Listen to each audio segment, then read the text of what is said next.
Quando Jesus começou a pregar o Evangelho, ele mostrou para todos aqueles que ouviam suas palavras o quanto Deus amava a todos, pobres, cegos, paralíticos, enfim, todos sem nenhuma distinção. Todos os milagres realizados por Jesus foram feitos de uma forma gratuita.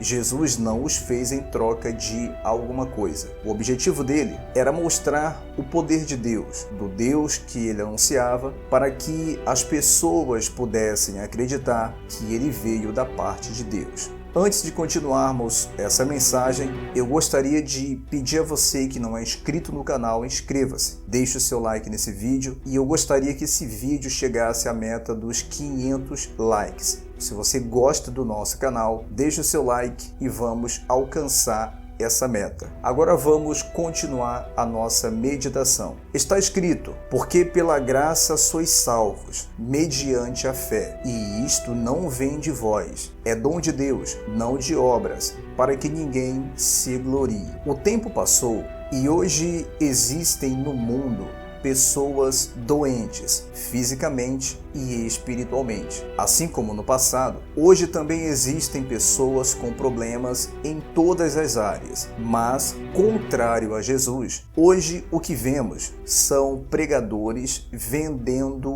milagres, objetos ungidos, para que por meio desses objetos as pessoas possam acreditar no poder da cura e libertação que vem de Deus. O mais revoltante de tudo isso é que muitos atribuem algum milagre que venha a acontecer a eles e não ao poder de Deus. Muitos usam a desculpa de que usam objetos ungidos como ponto de contato entre a fé da pessoa e Deus. Apenas fazendo aqui uma observação: qual a diferença desse tipo de cristão evangélico para o católico? Muitos evangélicos fazem críticas aos católicos por adorarem imagens como se fosse Deus. É claro que a adoração à imagem é totalmente contrária à vontade de Deus. Mas qual a diferença desses que se dizem evangélicos fervorosos na fé, que usam um ponto de contato para crer em Deus,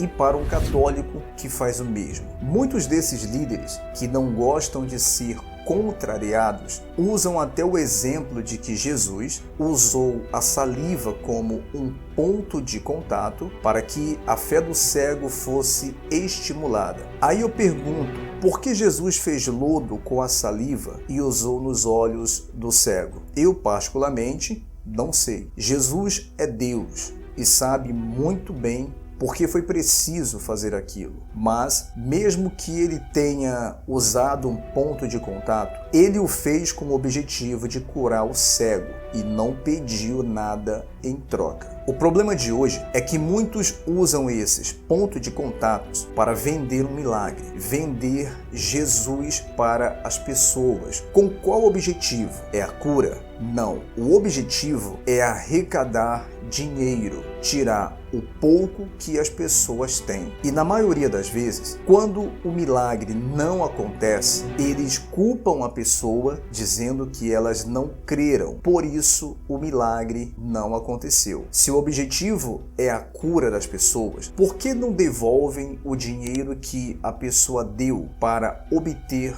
o ponto de contato? É a partir daí que vemos o quanto hoje existem traidores, Judas, dentro das igrejas que só se preocupam com o dinheiro e vender Jesus para as pessoas por preço estipulado em troca de vãs promessas, como se o dinheiro é quem determinasse a ação do poder de Deus. Vamos ver aqui alguns versículos e veremos como as atitudes de Judas no passado não eram tão diferentes dos Judas de hoje. Mas Judas Iscariotes, um dos seus discípulos, o que estava para traí-lo, disse: por que não se vendeu esse perfume por 300 denários e não se deu aos pobres? Isso disse ele, não porque tivesse cuidado dos pobres, mas porque era ladrão e, tendo a bolsa, tirava o dinheiro que nela se lançava. Nesse versículo vemos o quanto Judas tinha uma suposta boa intenção em ajudar os pobres, mas no fundo ele tinha mesmo era amor ao dinheiro. Por isso,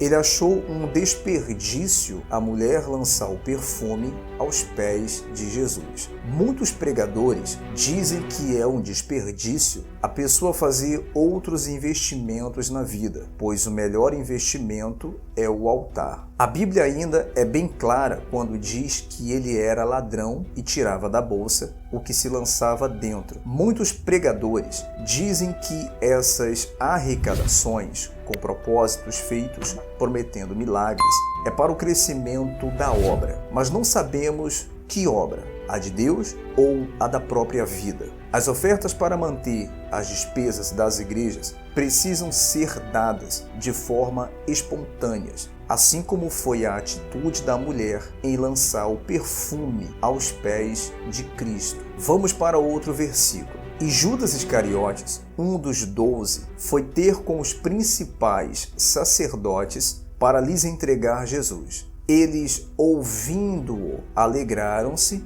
e lhe prometeram dinheiro. Nesse meio tempo, buscava ele uma boa ocasião para o entregar. Existem informações de que Judas tinha uma influência por ser próximo de políticos da época. Acredito que ele usou dessa influência para se aproximar dos principais sacerdotes e negociar o valor que seria pago para ele entregar Jesus. Ou seja, Judas negociou e estipulou um valor por quanto venderia Jesus para os principais sacerdotes. Não é muito diferente de hoje. Hoje, muitos líderes religiosos buscam apoio político para poder isentar suas igrejas de impostos. Igrejas essas que movimentam mais dinheiro que muitas empresas. Lucas, no seu evangelho, disse que no pacto de traição que Satanás entrou em Judas. E Jesus, sabendo disso,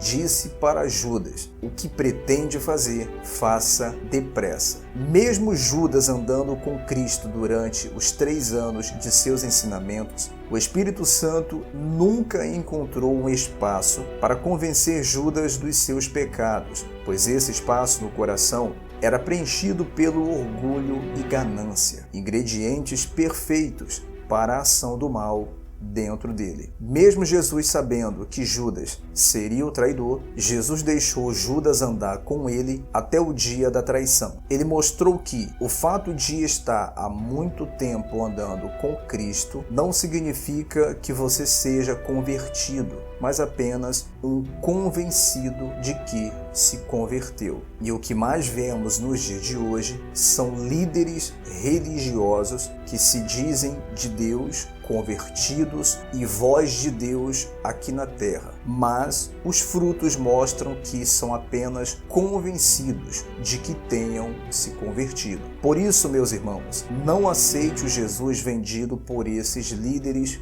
corruptos que se enriquecem e constroem patrimônios às custas do trabalho e da fé cega dos outros. O que Deus tem a oferecer é gratuito, seja a cura, a libertação, a paz, a felicidade que Ele tem a oferecer e, sobretudo, a salvação eterna. Obedeça a Deus e ande nos caminhos dele. O salmista diz: agrada-te do Senhor e ele satisfará os desejos do seu coração. O milagre de Deus, ele não precisa ser comprado. Você não precisa pagar pelo milagre. Para que aconteça, basta você obedecer a Deus e crer na palavra dele. Não existe dinheiro no mundo que tenha mais poder do que o sacrifício do nosso Senhor Jesus na cruz do Calvário. Por isso, meus irmãos, fica o alerta. Muito cuidado com aqueles que querem vender Jesus para você.